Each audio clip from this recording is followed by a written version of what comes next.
సడన్గా కంటి దృష్టి కోల్పోయేటటువంటి పరిస్థితికి కారణాలు ఏంటి అనే విషయం మీద మనం మాట్లాడుకుందాము.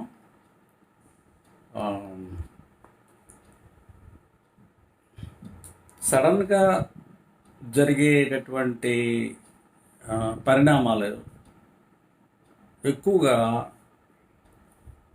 ఈ రక్త ప్రసరణానికి సంబంధించి ఉంటాయి. ఫర్ ఎగ్జాంపుల్ హార్ట్ అటాకే ఉందనుకోండి. హార్ట్ అటాక్ అనేది హార్ట్కి కావలసినటువంటి రక్తం సరఫరా చేసేటటువంటి ఈ రక్త నాళాల్లో బ్లాక్ ఏర్పడడం మూలంగా ఏమవుతుంది, ఆనకట్ట కట్టేసినట్టు అనమాట. ఆ కాలంలోంచి ఇంకా నీళ్లు వెళ్ళవు. అంటే ఆ కాలంలోంచి నీళ్లు వెళ్ళకపోతే ఏమవుతుంది, ఏదైతే ఏ ప్రాంతానికైతే ఆ కాలువ ద్వారా నీళ్లు వెళుతున్నాయో ఆ పంటకి, ఆ పంట భూములకి నీరు అందదు. నీరు అందకపోతే ఏమవుతుంది, పంట ఎండిపోతుంది. అదేవిధంగా మనకి ఈ హార్ట్ అటాక్ కావచ్చు, లేకపోతే బ్రెయిన్ స్ట్రోక్ కావచ్చు, ఇలాంటివన్నీ కూడా ఈ రక్తనాళాలకు సంబంధించినటువంటి విషయాలు అన్నమాట. అదేవిధంగా కంటిలో కూడా రక్తనాళాలకు సంబంధించి బ్లాక్ కనుక ఏర్పడినట్టయితే మరి కంటి చూపు పోతుంది. ఇవేనా ఇంకా ఏమైనా ఉన్నాయా అని ఆలోచిస్తే ఇంకా చాలా ఉన్నాయి. ముఖ్యంగా మీకు ఒక మంచి బొమ్మ చూపిస్తాను, అది చూడండి.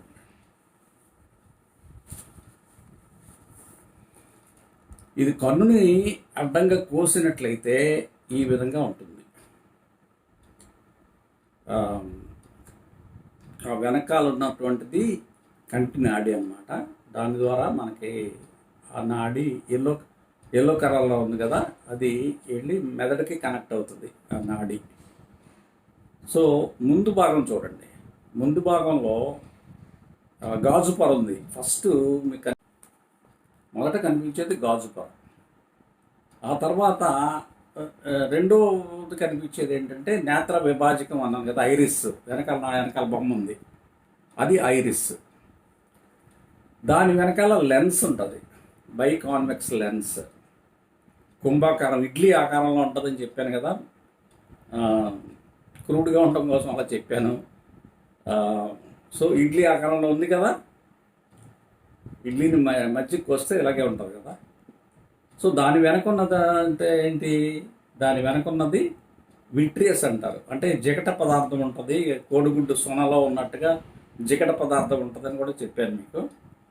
సో ఇదంతా కూడా ఈ జిగట పదార్థం ద్వారా నింపబడి ఉంటుంది. ఇది బైకాన్వెక్స్ లెన్స్, ఇది కార్నియా అంటే గాజు పొర, ఇది కంటి నాడి. ఓకే, బ్రాడ్గా. సో ఇప్పుడు కాంతి కిరణాలు ఇవన్నిటిని దాటుకుంటూ ఇక్కడికి రావాలి. ఈ నాడి పొర మీదకి ఈ కిరణాలు కేంద్రీకరించబడాలి. అప్పుడు ఆ కాంతి కిరణాలు ఎలక్ట్రికల్ సిగ్నల్స్ కింద మారి, ఎలక్ట్రికల్ సిగ్నల్స్ ఈ కంటి నాడి ద్వారా మెదడుకి సప్లై అవుతాయి. ఈ కంటి నాడికి మధ్యలో ఒక రెడ్గా ఒక లైన్ ఉంది కదా, దాని పేరే సెంట్రల్ రెటినల్ ఆర్టరీ అంటారు. అంటే దాని ద్వారా కంటికి నాడీ పొరకి కావాల్సినటువంటి రక్త సరఫరా అందుతుంది. ఇదేనా అంటే ఇంకా ఉన్నాయి, అది కూడా చూపిస్తాను. ఈ బొమ్మ చూడండి. కంటికి ఉండేటటువంటి బయట పొరలకి కావలసినటువంటి రక్తం ఈ విధంగా సరఫరా అవుతూ ఉంటుంది. ఇది కంటి నాడి. ఇదంతా రక్త సరఫరా ఇంత కాంప్లికేటెడ్గా ఉంటుంది. ఇది వెయిన్, ఈ రెడ్గా ఉన్నవి ఆర్టరీస్. సో ఇప్పుడు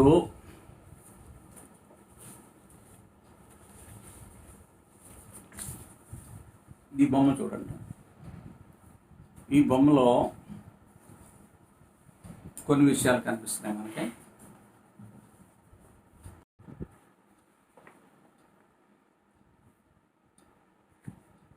సో ఇవన్నిటిని దాటుకుంటూ ఈ కాంతి కిరణాలు లోపలికి రావాలి. సో దీన్ని బట్టి మనకు అర్థం అవ్వాల్సింది ఏంటంటే, ఈ మధ్యలో ఎక్కడైనా ఏదైనా అవరోధం ఏర్పడినట్లయితే, సడన్గా అవరోధం ఏర్పడినట్లయితే అది సడన్ లాస్ ఆఫ్ విజన్కి కారణం అవుతుంది. సడన్ లాస్ ఆఫ్ విజన్ అవుతుంది. సడన్గా ఏముంటుంది అని మనం ఆలోచన చేస్తే, ఫర్ ఎగ్జాంపుల్ రక్తము చిందింది, గాయం తగిలి రక్తం చిందింది. రక్తం చింది అది కంటిలో ఉండేటటువంటి వివిధ భాగాల్లో ఎక్కువ రక్తం కనుక గూడు కట్టినట్లయితే మరి కాంతి కిరణాలు వెళ్ళవు కదా. కాంతి కిరణాలు వెళ్ళి రెటీనా మీదకి వెళ్ళవు కదా, రెటీనాని స్టిమ్యులేట్ చేయవు కదా. ఆ విధంగా సడన్ లాస్ ఆఫ్ విజన్ వస్తుంది. అంటే డిఫరెంట్ లెవెల్స్లో అది కార్నియా మీద జరగవచ్చు. కార్నియా మీదకి గాయం జరిగింది అనుకోండి, గాయం ఏర్పడింది అనుకోండి, అదంతా ఎలాగా మసక మారిపోతుంది. గాజు పొర కదా అది, గాజు పొర లోపల ఉండే భాగాలని స్పష్టంగా మనకి కనిపిస్తుంది. అంటే చూసేవాళ్ళకి కూడా కనిపిస్తుంది కదా, చూసేవాళ్ళకి కనిపిస్తుంది, వ్యక్తికి కూడా కనిపిస్తుంది. సో ఇందుట్లో ఎక్కడైనా గాయం తగిలినప్పుడు, గాయం తగిలినగానే మనకి జనరల్గా ఏం జరుగుతుందండి, ఎక్కడైనా దెబ్బ తగిలిందంటే ఒంటి మీద ఎక్కడైనా దెబ్బ తగిలిందంటే వాపు వస్తుంది కదా. అలాగే ఈ వీటిలో ఎక్కడైనా సరే వాపు వచ్చినప్పుడు ఏం జరుగుతుంది, దాని యొక్క పారదర్శకత కోల్పోతుంది. పారదర్శకత కోల్పోతే మరి కాంతి కిరణాలు లోపలికి ప్రవేశించలేవు. సో అదొక ముఖ్యమైనటువంటి కారణం, గాయాలు. ముఖ్యంగా ఇప్పుడు రామాయణ సీరియల్స్ వచ్చినాయి కదా, మహాభారత్ రామాయణ సీరియల్స్ వచ్చినప్పుడు బాణాలు వేసుకునేవాళ్ళు పిల్లలు, చిన్నపిల్లలు బాణాలు వేసుకునేవాళ్ళు చీపురు పొలవుతో. బాణాలు వేసుకుంటే చాలామందికి కళ్ళు పోయినాయి ఆ పీరియడ్లో. ఎందుకంటే చీపురు పుల్ల కంటి లోపలికి దిగబడిపోయి కన్ను పోయి. చీపురు పుల్ల మహాప్రమాదకరం, మెటల్ కన్నా ప్రమాదకరం. ఒక మెటల్ బాడీ వెళ్ళిపోయి కంటి లోపల పడితే కంటే కూడా చీపురు పుల్ల మహాప్రమాదకరం. చీపురు పుల్లలో చాలా క్రిములు ఉంటాయి కదా, అంతా నేల తుడుస్తారు కదా. మరి నేల తుడిచినప్పుడు నేల మీద ఉండేవన్నీ దానికి అంటుకుంటాయి కదా. ఆ విధంగా ఎక్కువ నష్టం జరిగింది ఆ పీరియడ్లో. చాలామందికి కళ్ళు పోవడం జరిగింది. నా దగ్గర కూడా వచ్చినాయి కొన్ని కేసులు. వాళ్ళకి ఎక్కువ మనం ఏమి చేయలేని పరిస్థితి అయ్యిందన్నమాట. తర్వాత మామూలుగా ఇంకా వేరే soda bottle injuries, soda bottles విసురుకుని చేస్తూ ఉంటారు కదా, కన్ను కట్ అయిపోతూ ఉంటుంది. సోడా బాటిల్ ఇంజరీస్ కానీ లేకపోతే బ్లాస్ట్ ఇంజరీస్ కానీ ఇలాంటివి వచ్చినప్పుడు కూడా సడన్గా కంటి చూపు పోతుంది. ఇది కాకుండా కంటి లోపల కొన్ని వ్యాధులు, ముఖ్యంగా ఈ డయాబెటీస్ అనే వ్యాధి ఉంది కదా, దీని గురించి అందరికీ ఆల్రెడీ చాలా విషయాలు తెలుసు. ముఖ్యంగా ఏంటంటే ఈ రక్తనాళాలే ఎఫెక్ట్ అవుతూ ఉంటాయి ఈ డయాబెటీస్ అనే దాంట్లో. ఈ రక్తనాళాలు అనేవి బ్రెయిన్లో కానీ లేకపోతే హార్ట్లో కానీ లేదంటే కిడ్నీలో కానీ మన శరీరంలో ఏ భాగానికైనా సరే ఈ డయాబెటీస్ అనేటటువంటి వ్యాధి వచ్చి దీని మూలంగా రక్తం చిమ్మేటటువంటి ప్రమాదం ఉంటుంది. రక్తం చిమ్ముతుంది. ఎక్కడ చిమ్మొచ్చు, ఇప్పుడు చెప్పినట్టుగా వివిధ భాగాల్లో రక్తం చిమ్మచ్చు, లేక రక్తాన్ని ప్రసరణ ఆగిపోవచ్చు, బ్లాక్ అయిపోవచ్చు. సో బ్లాక్ అయిపోయినా అదే ఎఫెక్ట్ వస్తుంది, రక్తం చిమ్మినా అదే ఎఫెక్ట్ వస్తుంది. చిమ్మిన దాన్ని హెమరేజ్ అంటాం, బ్రెయిన్ హెమరేజ్ అంటారు, లేకపోతే కంటిలో హెమరేజ్ అంటారు. కంటిలో వివిధ భాగాల్లో చాలా భాగాలు చూపించాను కదా, ఆ భాగాల్లో ఉండేటటువంటి దాన్ని బట్టి ఆ గుణాలు ఉంటాయన్నమాట. కంటి చూపు కోల్పోయేది పూర్తిగా కోల్పోతారా, లేకపోతే కొంతవరకే కోల్పోతారా అని అంటే అది ఎంత ఎంత క్వాంటిటీలో అక్యుములేట్ అయ్యింది బ్లడ్ అనేది ఒక అంశం అయితే, ఏ పార్ట్లో ఈ బ్లడ్ అక్యుములేట్ అయింది అనేది ఇంకొక అంశం. సో అయితే ఈ విట్రియస్ అనే దానికి ఒక గుణం ఉంది, ప్రత్యేకమైన గుణం ఉంది. ఆ గుణం ఏంటంటే, నార్మల్గా ఎక్కడన్నా దెబ్బ తగిలింది అనుకోండి, మనకి రక్తం వచ్చిన తర్వాత కొంతసేపటికి ఆగిపోద్ది కదా, ఆగిపోతుంది, తర్వాత గాయం మానిపోతుంది, ఇవన్నీ జరుగుతూ ఉంటాయి. ఈ విట్రియస్ ఏదైతే చూపించారో మీకు బొమ్మలో,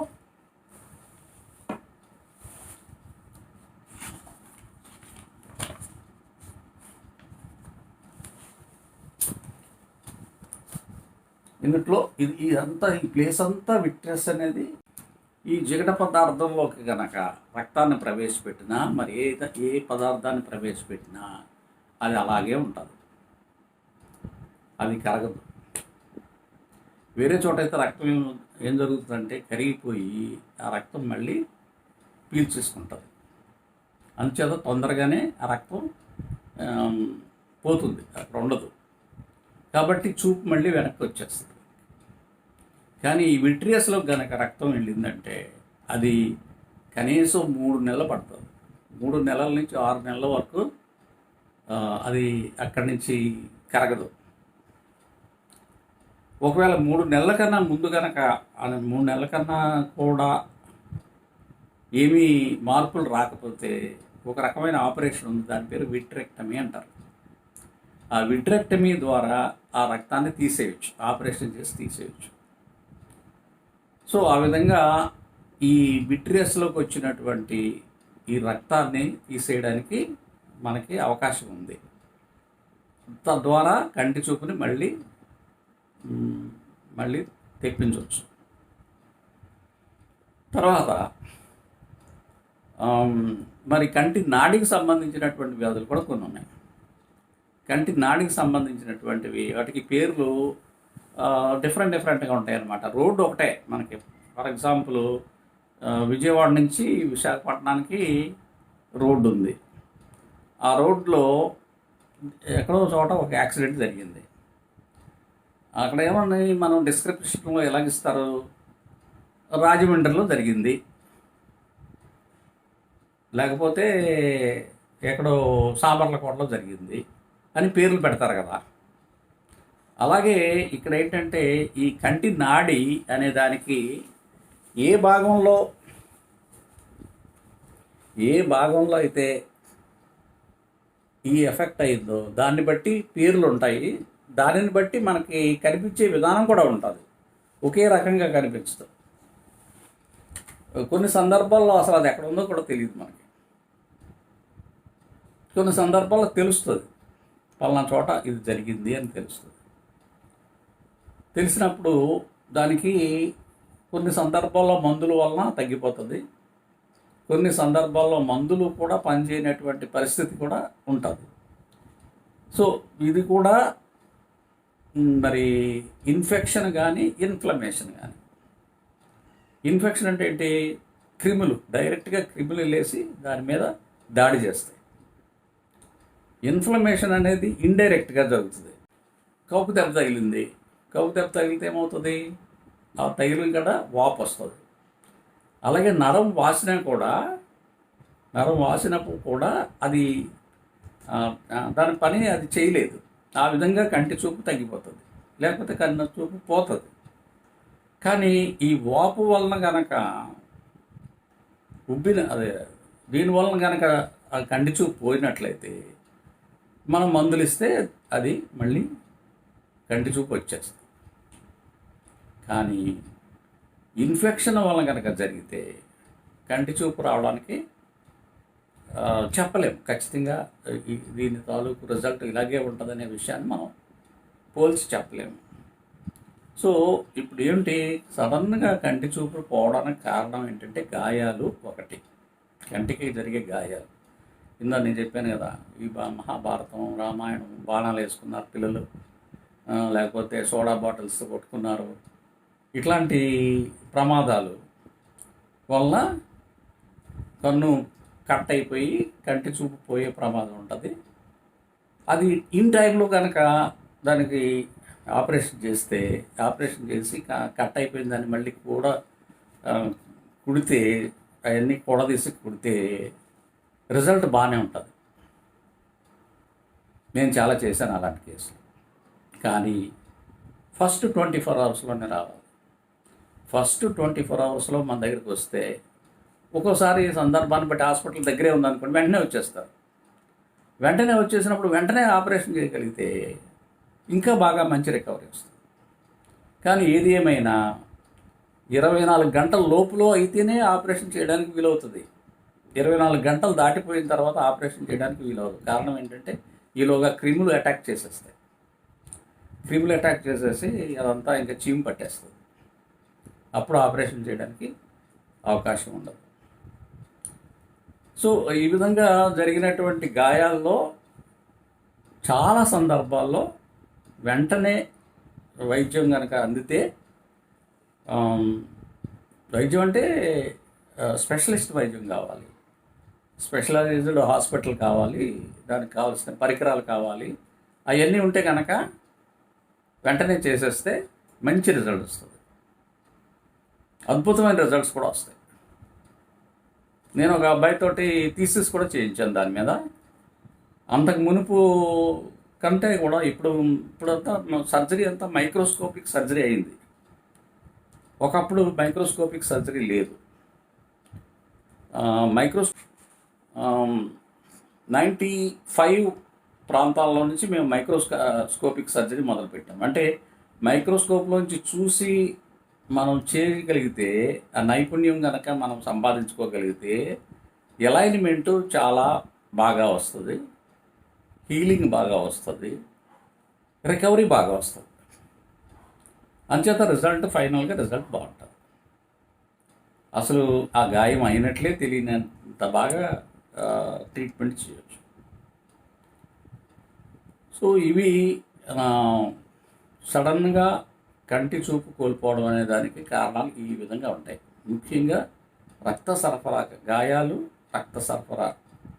రక్త సరఫరాలో బ్లీడింగ్ కావచ్చు, అంటే రక్తం చిమ్మడం కావచ్చు, లేదంటే రక్త సరఫరా ఆగిపోవడం కావచ్చు.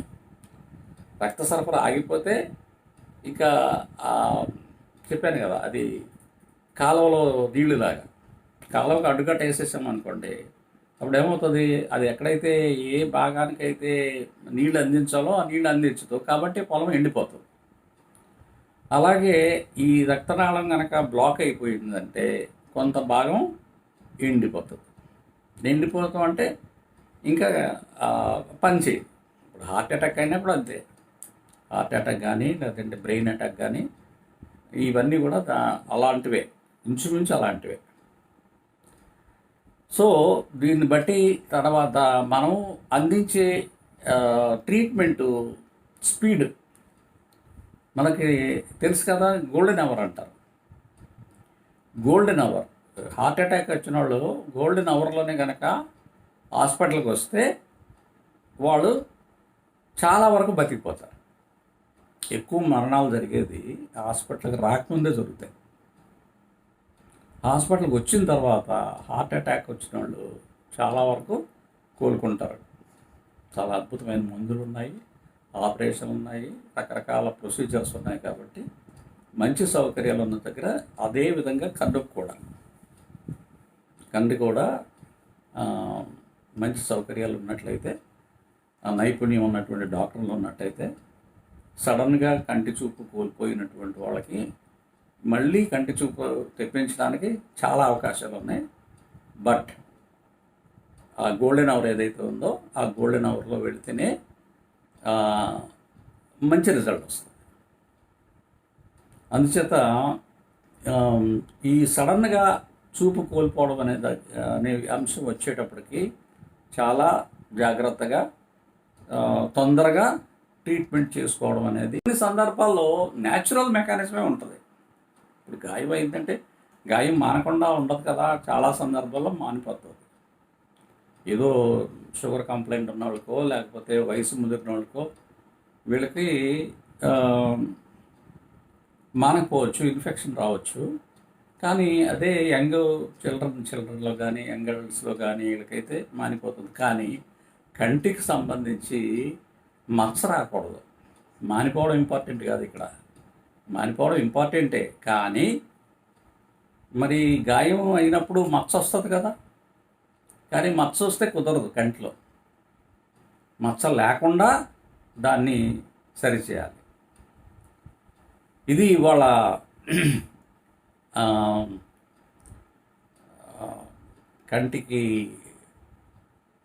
సడన్గా కంటి చూపు కోల్పోతే ఏం చేయాలి, కారణాలు ఏంటి, దానికి ఏమి చేయాలి, ఏం చేయగలము, ఉన్నటువంటి అవకాశాలు ఏంటి అనేది ఈరోజు చెప్పడం జరిగింది. ధన్యవాదాలు.